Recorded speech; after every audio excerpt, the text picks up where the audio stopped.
Bohs manager Aaron Callahan was on the bench for Dundalk when they played Bohemians in the 2002 Cup final. Now he was back at Oriel Park in the opposition dugout facing a young-looking Dundalk side. Eamon Donohoe reports. A win away in Derry last week had the home fans somewhat optimistic, but it was Bohs with something to prove following last week's defeat to Monaghan, who struck first.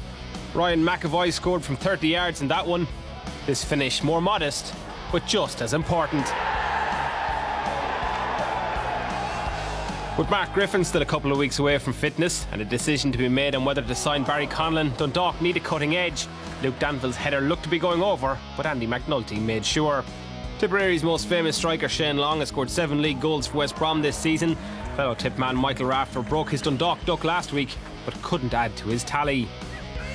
Bohs' difficulties in the early part of the season were obvious, but since their defeat to Shamrock Rovers they've been slowly improving, and they showed the method in their gameplay on Friday night.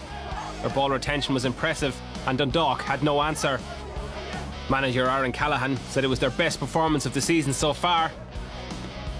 This attack deserved more, but Cherry wasn't really tested by Dundalk old boy Keith Ward.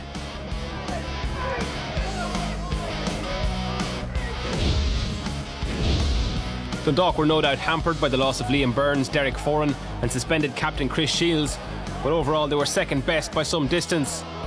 Peter Cherry here denied Stephen Traynor. The average age of the Dundalk back four was just over 19, and mistakes will be expected. Dinny Corcoran should have made more of one here. He needed to be more clinical when it mattered.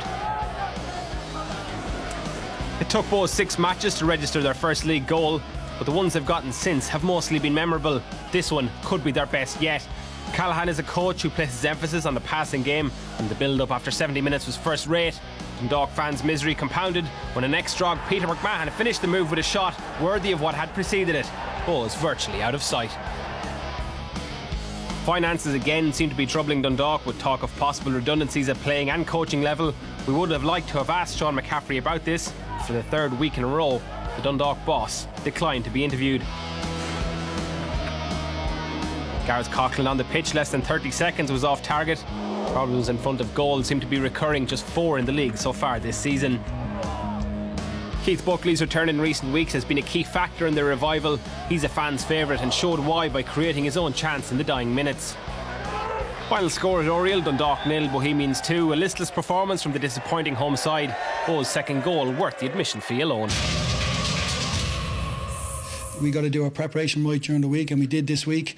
And we had some 3 or 4 really good sessions, and that showed out there tonight. We passed the ball around very well. We kept the ball for long periods of time, and we made it hard for them to get it off us. And I think the second goal was world-class goal. I think if Barcelona scored that, I think they'd be ranting and raving about it.